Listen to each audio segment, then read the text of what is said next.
ফের ভাটপাড়া, ফের গুলি, ফের উঠল দুষ্কৃতী দৌরাত্ম্যের অভিযোগ। ভাটপাড়া পুরসভার ৬ নম্বর ওয়ার্ডের নিমবাগান এলাকা। পুলিশ সূত্রে খবর, রবিবার দুপুরে এই এলাকায় গুলি চলে। দুটি বাইকে এসে পর গুলি চালায় ৬-৭ জন দুষ্কৃতী। স্থানীয় তৃণমূল কাউন্সিলরের দাবি, বেশ কয়েক রাউন্ড গুলি চালানো হয়। প্রায় 2টো নাগাদ 4 রাউন্ড মতো গুলি চলেছে। কতজন এসেছিল? ও 5-6 জন এরকম শুনেছি। ৯৬ নম্বর রেল কোয়ার্টারের কাছে দুষ্কৃতীদের এলাকা দখলে লড়াই ঘিরে গুলি চালানোর ঘটনা ঘটে। আজকে হঠাৎ দুপুরবেলা শুনলাম এলোপাতালি গুলি চলেছে এবং 2-4টে ছেলেকে মারধর করা হয়েছে। পুলিশ সঙ্গে সঙ্গে স্পটে পৌঁছে গেছে। বুলেটের খোঁখাও পাওয়া গেছে। 2 জন ইনজিওর্ড হয়েছে, তারা হসপিটালাইজড আছে। কি বা কারা, এটা পুলিশ তদন্ত করে দেখছে। চারিদিকে রেড হচ্ছে, সবটাই খতিয়ে দেখা হচ্ছে, সিসিটিভি ক্যামেরাও দেখা হচ্ছে। পুলিশ সূত্রে খবর, 1 জানুয়ারি 2 দুষ্কৃতী দলের মধ্যে গন্ডগোল বাধে। এদিন নৈহাটির দিক থেকে এসে গুলি চালায় এক গোষ্ঠী। এই যে এলাকা, যেটা আমি প্রবীরকে দেখাতে বলবো, একেবারে শিয়ালদা কৃষ্ণনগর মেন লাইন লাগোয়া, অর্থাৎ নৈহাটি এবং ভাটপাড়ার সীমান্তবর্তী এলাকা। এইখানে আশপাশে কোনো সিসিটিভি নেই এবং আশপাশে সিসিটিভি ফুটেজও পুলিশের পক্ষ থেকে খতিয়ে দেখা হচ্ছে। কেন গুলি চললো সেটা এখনও পর্যন্ত স্পষ্ট নয়। তবে প্রাথমিকভাবে যেটা জানা যাচ্ছে, কয়েকদিন আগে দুদল দুষ্কৃতীদের মধ্যে গণ্ডগোল হয়েছিল এবং 2 দুষ্কৃতীদের এলাকা দখলের লড়াই, এবং সেই এলাকা দখলের লড়াইয়ের জেলে গণ্ডগোল, এবং সেই গণ্ডগোলের ঘটনার পর এটা কি পাল্টা কোনো হামলার পরিকল্পনা ছিল, সমস্ত দিক পুলিশের পক্ষ থেকে খতিয়ে দেখা হচ্ছে। 8 রাউন্ড চলেছে, 5 রাউন্ড ভুল। ওখানকার মানুষ বলছে এত গুলি চলতে আরম্ভ করেছে, ভয়ে সবাই বাড়িতে ঢুকে গেছে। গুলি চালাচ্ছে তৃণমূল, মার করছে তৃণমূল, মার খাচ্ছে তৃণমূল, সবই তৃণমূল। এলাকা দখল করার লড়াই এটা। তৃণমূল কংগ্রেসের কোন লবি কত এলাকা দখল করতে পারবে, কত তোলা তুলতে পারবে, কত নিজের নেতাকে তোলা তুলে দিতে পারবে, সেটাই লড়াই। বারে বলছি যে পুলিশকে কি এই আর্মসগুলো রিকভারি করুন। এত আর্মস আসছে কোথা থেকে এলাকাতে? প্রকাশ্যে একবারে 4টা না 5টা মেশিন নিয়ে গুলি চালাতে আরম্ভ করেছে। ব্যারাকপুরের সাংসদ পার্থ ভৌমিক জানিয়েছেন, পুলিশ বিষয়টি নিয়ে তদন্ত করছে। এই ঘটনায় এখনো পর্যন্ত কাউকে গ্রেফতার করা হয়নি। সমীরণ পাল, এবিপি আনন্দ। আজ ভেনেজুয়েলা, 23 বছর আগে ইরাক।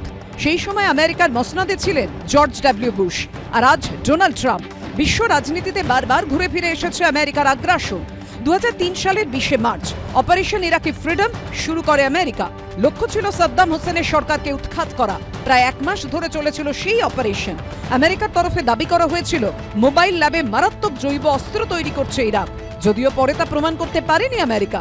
2003 সালের 17 মার্চ তৎকালীন প্রেসিডেন্ট সাদ্দাম হোসেনকে ইরাক ছাড়তে 48 ঘন্টা সময় দিয়েছিল আমেরিকা, কিন্তু দেশ ছাড়েননি তিনি। এর 2 দিন পরে সোজা ইরাকের রাজধানী বাগদাদে হামলা চালিয়েছিল আমেরিকা। অপারেশন ইরাকি ফ্রিডমে আমেরিকার সঙ্গে ছিল ব্রিটেন, অস্ট্রেলিয়ার সেনা এবং পোল্যান্ডের স্পেশাল ফোর্স। 2003 সালে 1 মাস ব্যাপী অপারেশন চালানোর পরও ইরাক থেকে সেনা প্রত্যাহার করেনি আমেরিকা। 2011 সাল পর্যন্ত সেখানে রেখে দেওয়া হয়েছিল মার্কিন সেনাবাহিনীকে। আর মার্কিন সেনা ইরাকে থাকাকালীনই প্রকাশ্যে ফাঁসি দেওয়া হয় সাদ্দাম হোসেনকে। ভেনেজুয়েলার আমেরিকার আগ্রাসনের পর আন্তর্জাতিক মহলে ঘুরে ফিরে উঠে আসছে ইরাকের প্রসঙ্গ। ইরাকের ঘটনাটাই অন্তত একটা ভনিতা ছিল, একটা মিথ্যে ছিল, একটা জাতিপুঞ্জকে দেখানোর একটা ব্যাপার ছিল। এই ঘটনায় সম্পূর্ণভাবে আমেরিকা দেখালো যে আমি হচ্ছি একনায়ক, আমি যখন যা ইচ্ছা তাই করতে পারি, এবং সেখানে কোনো দেশের সার্বভৌমত্ব, কোনো দেশ, আন্তর্জাতিক আইন, জাতিপুঞ্জ, এগুলো কোনো কিছু ম্যাটার করে না। ভেনেজুয়েলার প্রেসিডেন্টের নিকোলাস মাদুরোর বিরুদ্ধে মাদক সন্ত্রাসের অভিযোগ এনেছে আমেরিকা।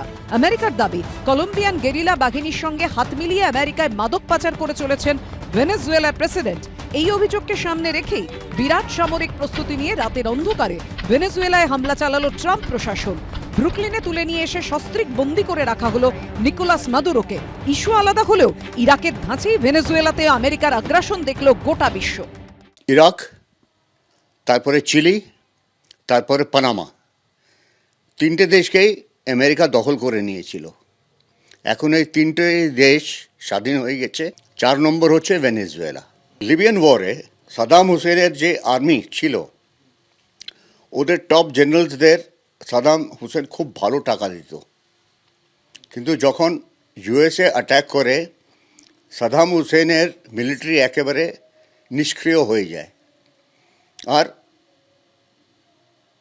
ইউএসএ ইরাককে দখল করে নেয় 48-72 ঘন্টার মধ্যে। সেই জিনিসটা এখন এবার ভেনেজুয়েলায় হয়েছে।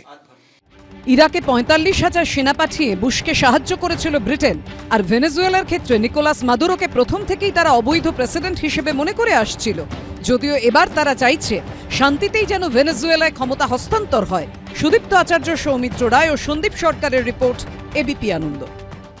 এবিপি আনন্দ, এগিয়ে থাকে, এগিয়ে রাখে।